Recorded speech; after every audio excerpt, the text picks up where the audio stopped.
Hey folks, welcome to Puzzle Spoilers. Today we're taking a look at the Lighthouse puzzle by Bits and Pieces. This puzzle was designed by Doug Haigh. He was a magician in the 1970s. He also designed puzzles. This is one of them. He only made 10 original puzzles himself. Those can be distinguished by an H engraved on the base of the puzzle.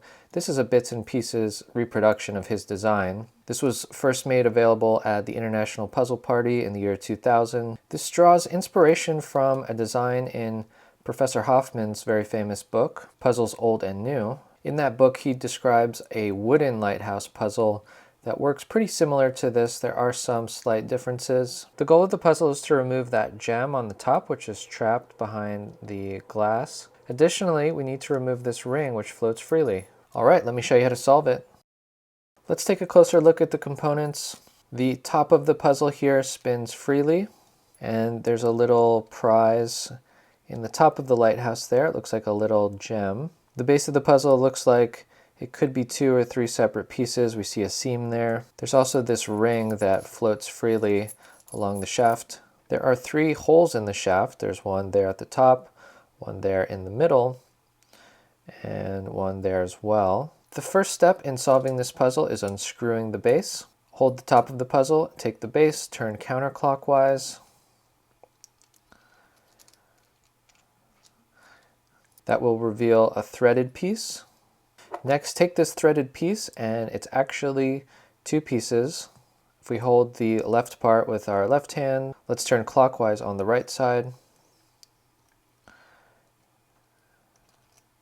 That reveals a little tool here.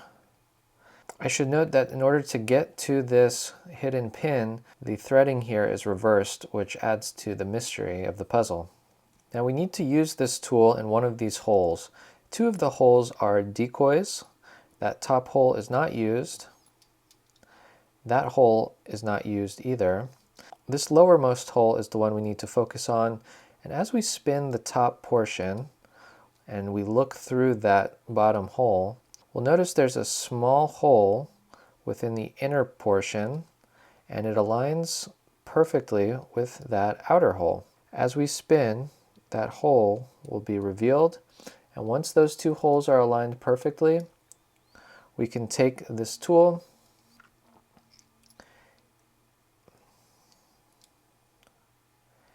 insert it like that, and we're going to put some pressure on it and hold it all together with our right hand. Holding that pin in will now allow us to completely unscrew the top part of the puzzle. Turn clockwise. And there we go. The threading which holds in the top part of the puzzle here is also reverse threaded.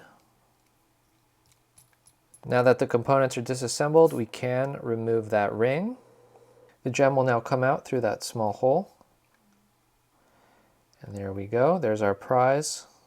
And there we go, the puzzle is solved into all 6 component pieces. To put the puzzle back together, we're going to put the gem back in the head of the puzzle. Just like that. We'll put the ring on the shaft. If you took this piece out and the holes became misaligned, you can twist this top threaded portion to realign those holes. Now let's take the shaft, and with that pin still inserted, we're going to turn counterclockwise to put that left part back on. Now we can take the pin out and reassemble the base. We want to turn counterclockwise on this portion, holding the left part still. Tighten it up pretty good there so that the secret is not too easily revealed by the next person who solves the puzzle. Now we can insert the base fully. That screws in regularly. We'll turn clockwise. There we go, we are reassembled.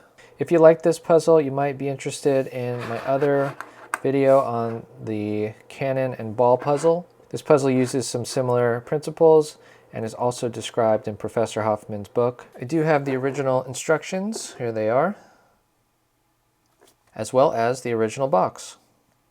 This is a pretty rare puzzle. You can find it at auction occasionally. I'll put the names of some of my favorite auction sites below. If you found the video interesting, please consider liking and subscribing. If you have any questions, let me know in the comments. That's it for today, folks. I'll see you on the next video.